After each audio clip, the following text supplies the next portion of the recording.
Hi, everybody. Welcome to Short Stories. In Short Stories, I interview world class photographers and talk to them about how they shot their shots. I don't know about you, but when I see an amazing shot, the first thing that comes to mind is how did the photographer shoot this? What was the thought process behind everything that they did, right from how they envisioned the shot up until how they post processed it.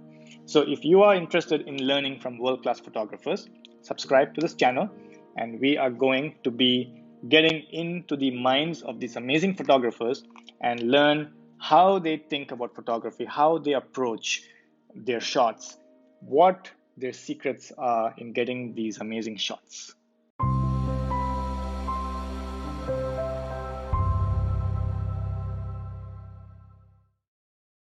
Today I am here with Rabin Govravarjanam. Rabin is a wildlife photographer from Bangalore, and we're going to be talking to him about wildlife photography. Rabin is an avid Carnatic music fan. He does the Nattuvangam really well, I hear. His sister Padmini is a Bharatnatyam dancer, and Rabin does the Nattuvangam when Padmini dances.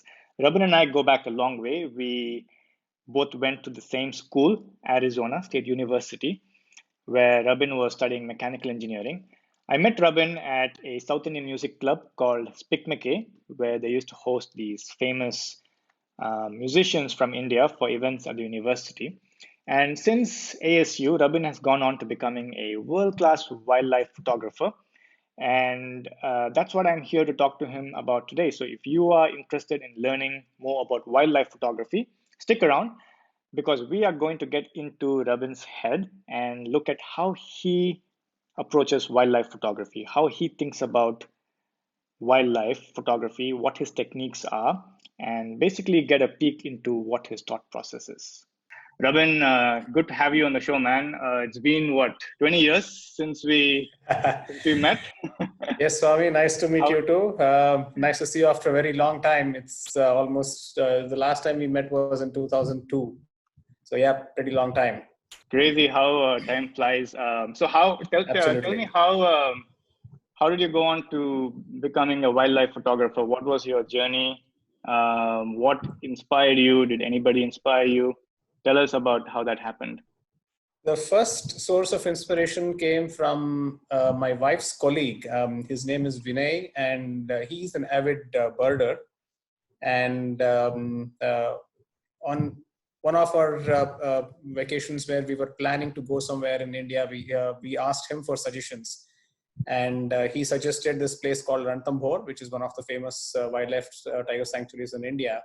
And this was in 2008, and I had not even picked up a camera before that, barring the occasional instances where I just shot in auto mode and so on, or borrowing my friends' cameras. So 2008 was when I bought my first Nikon D80.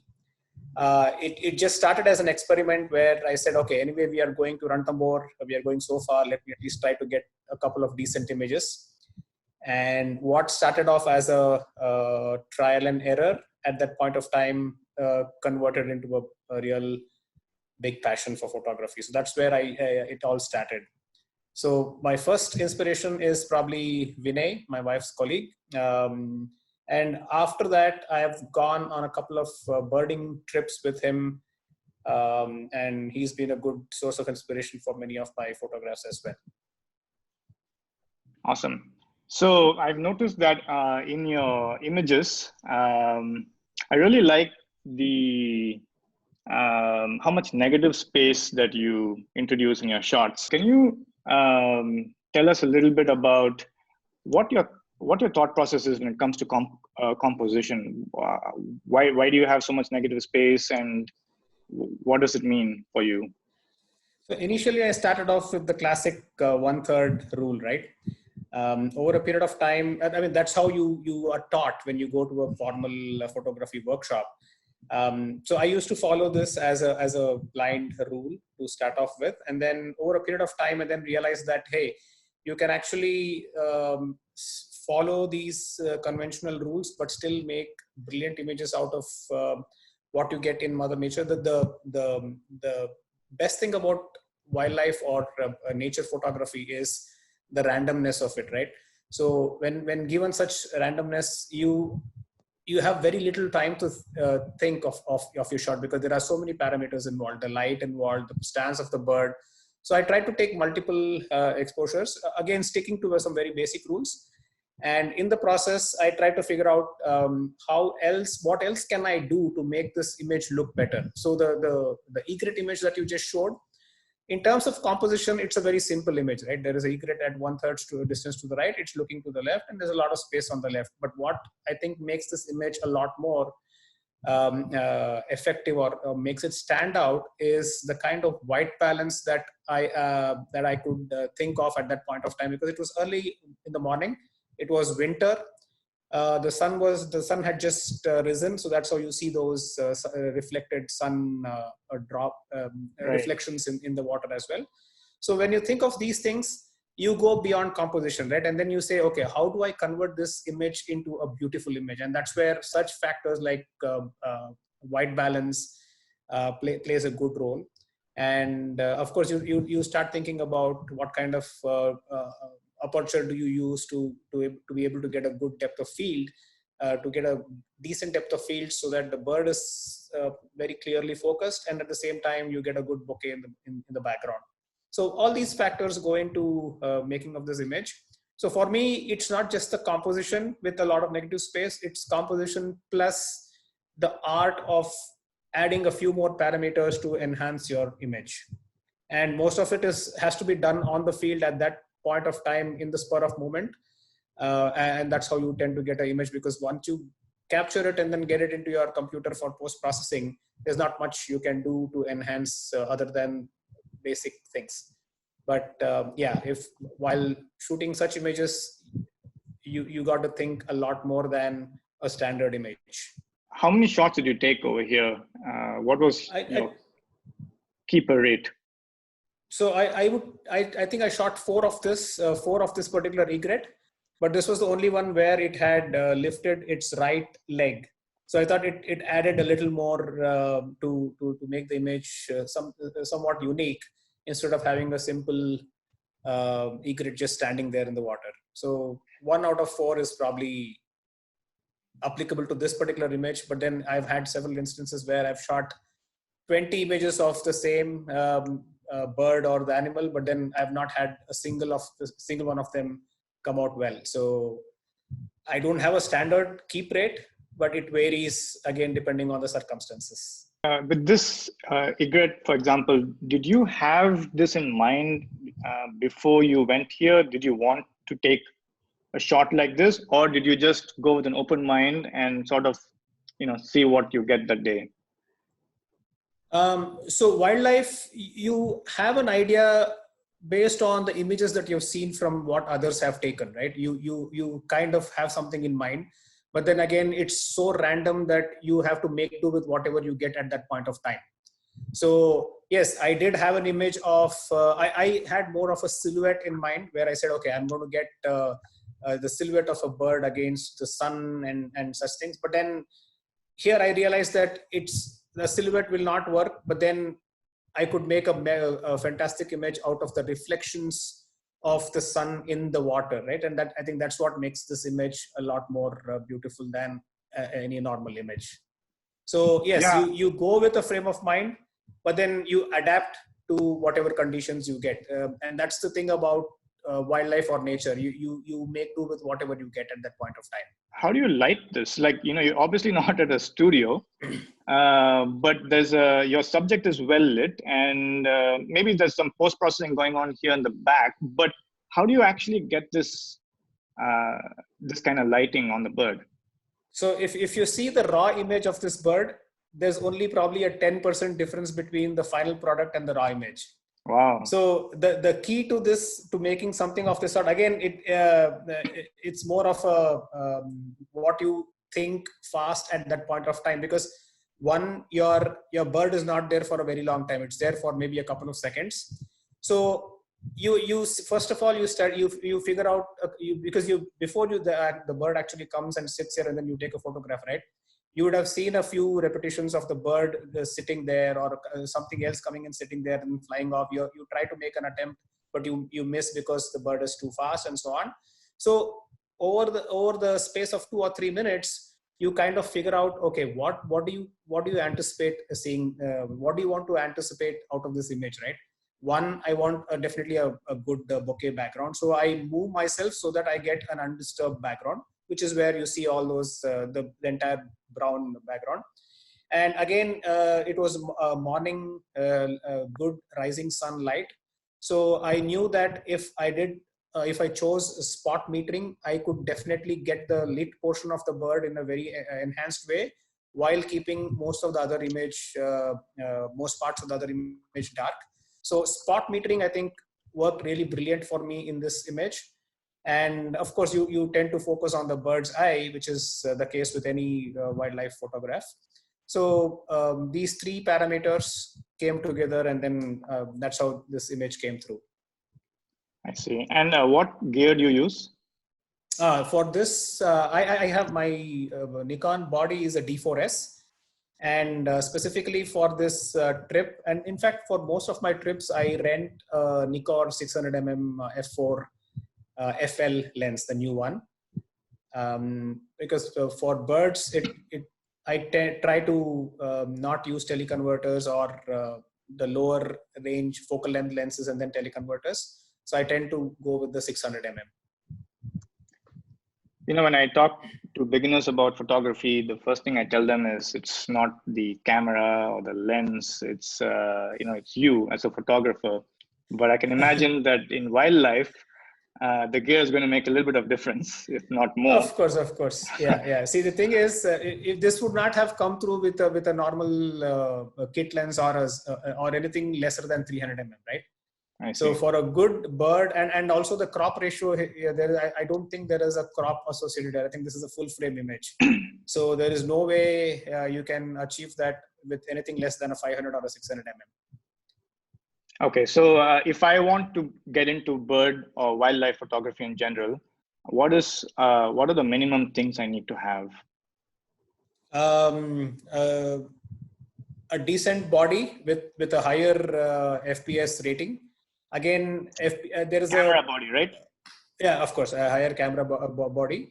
I prefer full frame cameras, but then there are people who have taken fantastic images with cropped sensor bodies as well. But the more important factor is the lens, because you need a fast lens with a very high focal length, preferably a prime. So a 500mm or a 600mm would be the best for bird photography. Again, depending on the reach, if you think the bird's too far away, then you can probably use a teleconverter. But to get a crisp, clean image, it's always best to just use the prime lens and nothing else. Okay. And how about focus? So what focusing technique do you use? I know you said that you focus on the eye, but what else do you think about when it comes to focusing? Yeah, so for me, it's a combination of three things, right? One is, of course, I choose the autofocus continuous mode. And then so I also choose the single point of focus, because I don't want the focus to shift here and there. And I want the control, so I can always focus on the bird's or the animal's eye. So for me, that is the first factor. The second factor is the metering. Again, for a generic image like the one that you're seeing on the screen right now, there's good light everywhere. Probably even the matrix metering would work. But for the image that we just discussed a few minutes ago, where there is a fantastic play of light, spot metering always works. So you have to keep in mind as to what kind of metering you follow. And then the third one is, of course, the white balance. You go with whatever white balance is needed for that particular light setting. How do you set your white balance? Is it on auto, or do you actually? No, so I typically choose the setting based on if it's a shady or a cloudy. If it's cloudy, I choose the cloudy white balance. Normally, I go for daytime. And for nature, I typically go for the one with the symbol, the sun symbol, right? The daylight photography one. But for me, in extreme light situations, like for example, foggy, cloudy light, then I tend to choose a very low white balance, because I want a very cool, bluer, blackish kind of ranges. But for one of the egrets picture that you saw, I went very high on the white balance because I wanted that orange tinge enhanced in the image as well. So I probably go about 9,000 Kelvin and beyond. So I never set it to auto. In most cases, it is daylight, but if there is a play of light, I tend to choose the right white balance, depending on the kind of image that I foresee. And when it comes to wildlife photography, what's the best time of the day to go out and shoot? Oh, wildlife any time of the day is, is the best, because you always depend on, again, it's a chance for you, right? There is no guarantee that you will find an animal at this particular point of time. But then, of course, keeping in mind animal habits in wildlife sanctuaries, light in which you can shoot good images. Typically, it's the early morning or the late evening times that are pretty that work really conducive for wildlife photography. But then again, it's not under your control, because there are fantastic images from Africa that I've seen, complete action images which were shot at 11 a.m. in the morning. Again, since it's not under your control, you make do with whatever you get at that point of time. Okay, but this picture here, all those this is gold, early, gold hues, sunrise. You can't get this at 11 a.m. in the morning. Absolutely. So this is actually the early morning, late evening are the best times for getting such images. And what about the wildlife itself? Like, are they more active in the morning and evenings, or do you find them throughout the day? No. So typically, when it comes to birds are very active early in the morning, because again, it's they're looking for food. There is less heat in most of these regions, and as the day progresses, the activity completely comes to a standstill. Again, barring occasional appearances of birds, but again, later in the afternoon, the activity increases towards evening. So early morning and late afternoon or early evenings is the best time to photograph birds. Okay. And you brought up Africa. So I was going to ask you, actually, when you think about wildlife, first thing that comes to mind is Africa, right? Kenya, safaris, and lions. Where does India stand when it comes to wildlife? What are the opportunities you have in India? And how does it compare with the rest of the world when it comes to wildlife photography? There are plenty of opportunities in India, right? It would take you about 3 to 4 years to just cover the wildlife sanctuaries in India completely. When I say cover, I mean you spend considerable amount of time. So there are plenty of sanctuaries, and each of these sanctuaries is famous for one particular or a few particular species, right? For example, the South Indian forests are more known for leopard and tiger sightings. And of course, there are a lot of elephants here, and there are certain pockets in the north and central India, which are again famous for tigers and leopards. And then there is Gir in Gujarat, which is famous for lions. And then there is Kaziranga in the northeast, which is famous for the rhinos and the lions. So there are certain pockets, but the kind of wildlife that you get in these are amazing. Now, I am strictly restricting myself to mammals when I make these comments. Now, bird photography is a completely different spectrum altogether. Now, there are lots of sites in India which are famous for birding. And what makes most of these more famous are the visitors that migrate from other parts of the world because of warmer temperatures in India. So there are multiple sites, especially in northern and northeastern India, which are famous for migratory birds. So when it comes to wildlife and birds in India, it's absolutely massive. It's a marvelous place to do a lot of photography. So let's say that I want to start getting into wildlife photography.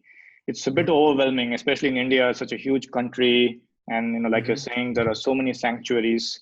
Where do I start? Are there any good spots that are easy to get to for a beginner? Okay, so there are multiple sanctuaries that I know of, a few of them. I've visited a couple of them as well. So in the north, we have, so most of these are national parks, right? Which means they are maintained by the forest departments of the respective governments, state governments, and they have strict restrictions and so on. And there is a lot of wildlife conservation going on as well. So there are many of these sanctuaries in all parts of India. In the north, some of the famous ones are in Uttaranchal, we have Corbett, named after Jim Corbett, and then you have Ranthambore in Rajasthan, and then as you come south towards the central parts of India, you have Tadoba in Maharashtra, you have Bandhavgarh in Madhya Pradesh, Dudhwa, Pench, Sariska, huge number of them. Some are big, some are small. And then towards the east, or towards the west, we have Gir, and then there is this Run of Kutch area in Gujarat, which is very famous for a lot of birds and bustards and so on. And then as you move to the northeast, you have Singalila, where I recently visited for good red panda sightings. And then you have the famous Kaziranga. There are a few other smaller sanctuaries as well, which I have not had a chance to visit, but are on my bucket list, but are very famous as well.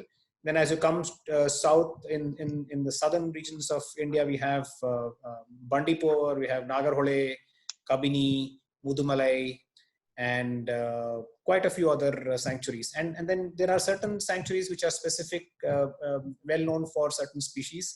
For example, Bandipur, Nagarhole are known for tiger, elephant, and leopard species. And then Gir, of course, is famous for lions.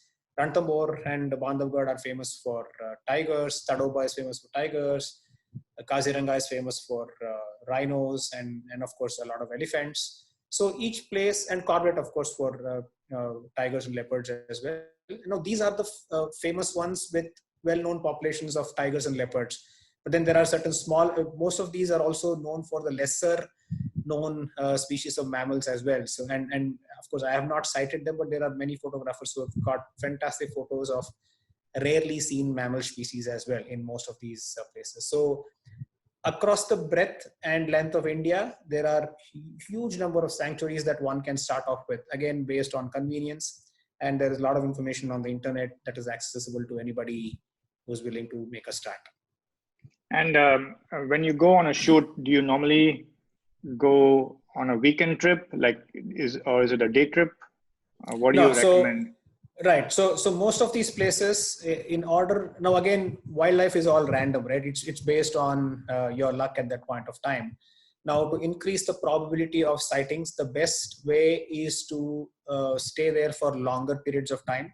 So typically I do 3 to 4 days at least in any of these places. So the more number of safaris you do, the greater is the probability of you sighting and then making a photograph. Because sometimes you can just sight an animal from a far distance, you don't get to make a photograph, either because it's too far or it's too fast and it's just passed you by. Sometimes it's so camouflaged that you would have just passed by that animal without even figuring out that it's there. But yes, to enhance your probability of photographing, making good photographs, the longer the stay, the better it is. Got it.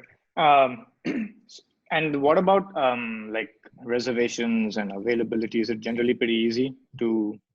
Yeah. Oh, sorry. So let me go back to the earlier question, right? I usually prefer weekdays because weekends are a bit crowded due to the holiday crowd. And I tend to avoid summer holidays and the December end season because one, the prices are too high, and then two, there is a lot of crowd which tend to gather at these places. So I typically try to follow weekdays.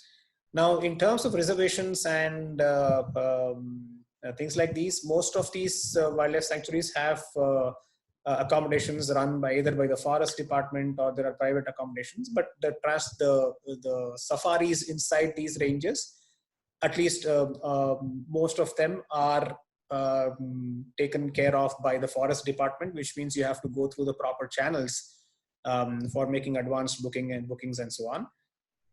So there are plenty of websites which offer information on these, yeah, I typically go through these websites to make those reservations. Of course, once you have built a network of people, you tend to figure out who's a good guide who can probably be a better guide at that point of in that particular sanctuary and all, right? So over a period of time, you tend to develop some kind of familiarity with these people, and that's what helps you when you go on multiple trips repetitively to these places. Okay. Is that a wildlife community online or something like that, or is it just? I think there are, there are multiple. I think many of them are there. IndiaNatureWatch.net was the first one that I started off with, which is a fantastic initiative run by 3 or 4 wildlife photographers. It is still active, but I'm not active on that. But that gives up. It's basically a platform that is free of cost, where anybody can enroll in and then start posting their images. And there are multiple such websites that offer such services to upcoming as well as well-established photographers. Okay. And when it comes to wildlife photography, what would you say is the biggest challenge? And what do you see beginners and amateurs, and the wildlife enthusiasts who are just getting into wildlife photography, what do they get wrong mostly? So expectation is the biggest hurdle, right? When you go to a website and then see beautiful images of tigers and leopards, and you visit a forest for your first time in your life, the expectation is that the moment you walk into the forest, you'll find a tiger or a leopard. And with whatever camera you have, the expectation is that you will photograph the same way that you saw someone else's photograph, right? So the first thing that everybody should key down on is their expectation, because everything in nature is random. There is no set pattern to that. So don't go with any expectations. Just go with the aim to enjoy the forest. So even after having visited the forest so many times, I don't typically go and say, okay, I'm going to photograph a leopard or a tiger on this trip, right? I'll just say, I have my camera here. I'll sit in my Jeep. I am prepared to spend the entire safari sitting in the Jeep without even lifting my camera up, because I just want to enjoy, right? So that's the first thing that people have to be aware of, is they should not expect to sight something on the first instance, right?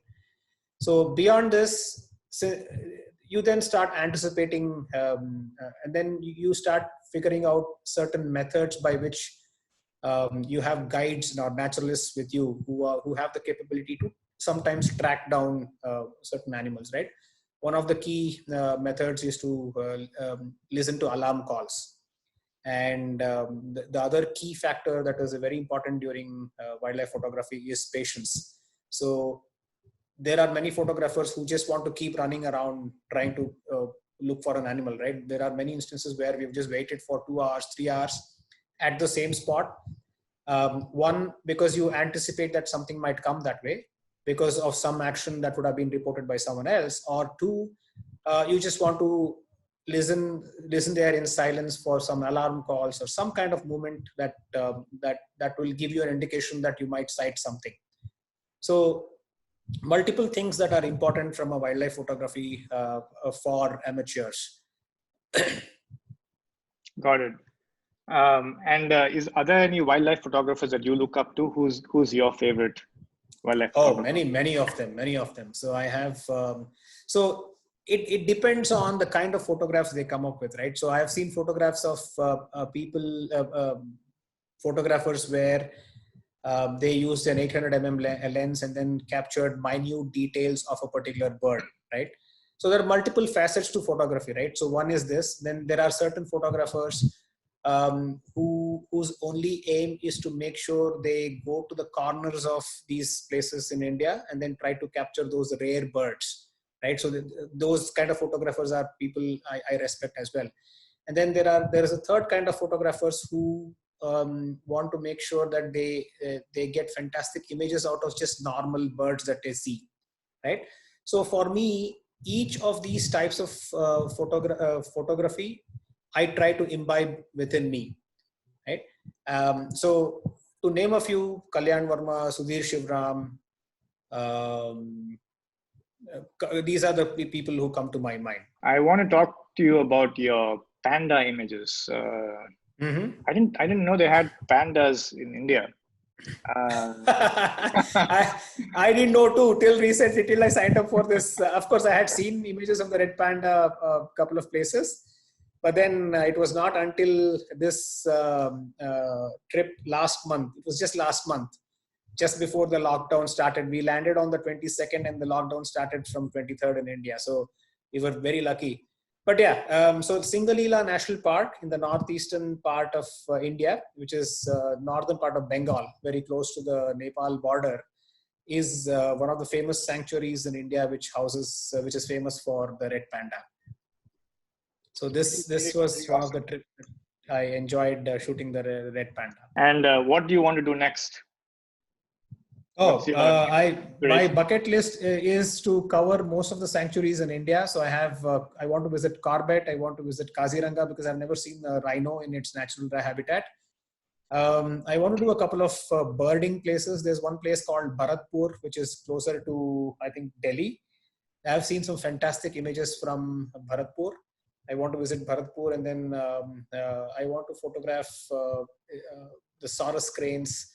I've seen a few of them in Bharatpur, and then I want to visit a couple of beautiful birding places in Uttarakhand. So there is this place called Nainital, Satal, and few of these. So those are the places I want to visit. Initially, I was thinking of Africa, but then once I started looking at these multiple places in India, I said, let me first finish India and then think of something outside India. So what's the story you're trying to tell here? Okay, so a very interesting incident. This was at Nagarhole, Kabini range. This was almost towards the end of our safari, so we had a couple of good sightings of leopards in another area, and then we had taken a few decent images, and we were on our way back to our resort inside the forest, and then we were coming along, and then suddenly at a distance I saw this small thing coming right on the path. Then immediately the driver stopped and he said, sir, there's a leopard there. And so this was at about half a kilometer away, right? So it was pretty small at that point of time. And then the best part was most of these animals, right? When there are no vehicles inside, they tend to walk on the forest path made for the vehicles because it's softer ground there and there is mud that is easy on their paws. So they usually tend to walk on these paths. So this particular leopard was walking right towards us on the same path. So in order to give him some space, the vehicle slowly began backing up. And this guy did not, even though he knew of our presence in that on the same path, he did not budge at all. He did not go inside the forest. He just kept walking towards us. So at one point of time, we were backing, and then the path just inclined downwards like this, right? And then our jeep came down like this. So at a certain point of time in that angle, I got this a couple of seconds where I was right at eye level to this leopard from the position within the jeep that I was in, and I had the 600 on with my D4S, and we were like trigger happy, right? I think in this entire episode, which lasted about 20 minutes, I must have clicked about 600 images of this particular leopard. And the only reason this particular image really worked for me is because of two things. One, the light was just brilliant at that point of time, and the angle at which the jeep stood helped me get an eye level shot. So that was the best thing that worked in my favor at that point of time. So the funny thing is, even after we backed out so much, the leopard just kept coming towards us. And at one point of time, the driver naturally said, sir, we cannot go back any further. It's beyond time, beyond closing time. And we just have to stop here. So we had to stop. And then after some time, the leopard just walked away into the forest looking at us. And then after that, we resumed our journey. But overall, a fantastic sighting. Something that I would never forget, basically because of the eye level image that I got. Yeah, and I think that's why this image works really well.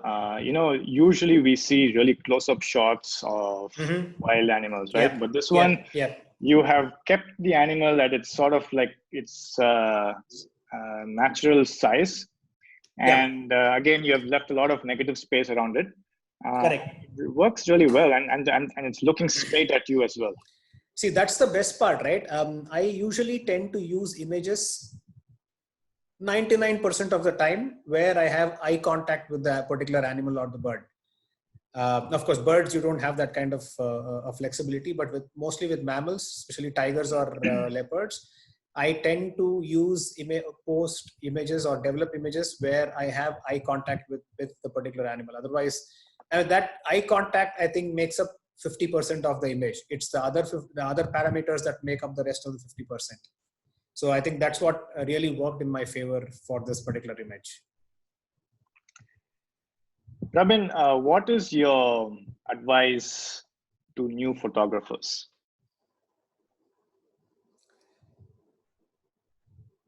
My advice is don't stick to any particular genre of photography, right? So I have people ask me, hey, how did you pick up wildlife photography and so on, right? It just, for me, it was just a random act that started off with wildlife. But then over a period of time, there are a lot of things that you learn with other genres of photography. Because for a good photograph, as I said in all my other points that we discussed earlier, light makes a very big difference, right? And it's not until you've shot different genres, different kinds of photographs, that you begin to understand what do you anticipate to make out of this particular scenario that you're shooting right now, right? So my first advice is don't stick to any particular genre of photography. Be completely open to shooting anything. And two things that are very important is you learn the science of photography. That's the basic requirement, right? That's pretty much needed. You need to understand what is focal length. You need to understand what is shutter speed. You need to understand what is aperture. You need to understand what is ISO, what is white balance, and so on. The technicalities are very, very important. So my strict recommendation is for youngsters or amateurs or starters to take up any photography course, basic photography course. It can be in the form of a workshop or even sometimes online workshops work as well. So you understand the science behind the photography, right? Once you understand the science behind the photography, you start experimenting over a period of time. And then when you keep trying different things, that's when you start learning different facets of photography. And of course, you have to respect the kind of photographs that other people take, and then you see and you learn what you can achieve from those photographs. And then you try to figure out what has that person done to make that photograph appear so beautiful, right? So these are the things that the learning goes on forever, right? Now, as you progress through these things, that's when you also learn the art of patience. You learn the art of anticipating things. You learn to be patient with scenarios that you expect out of, especially out of wildlife, because wildlife is completely random again, and you don't plan for it, right? So these are the things that I suggest young people or starters to follow. Great. And where can people find you? Where can they see more of your work? I'm on Facebook, I'm on Instagram, and then of course I'm on ShotStories as well. So yeah, these are some of the common places I can be contacted at. Awesome. Thank you so much, Rabin. Thank you for enlightening us. Absolutely, Swami. I hope you guys enjoyed the session with Rabin. Tell us what you like from his portfolio. What is your favorite shot of his, and why? And I will see you next time.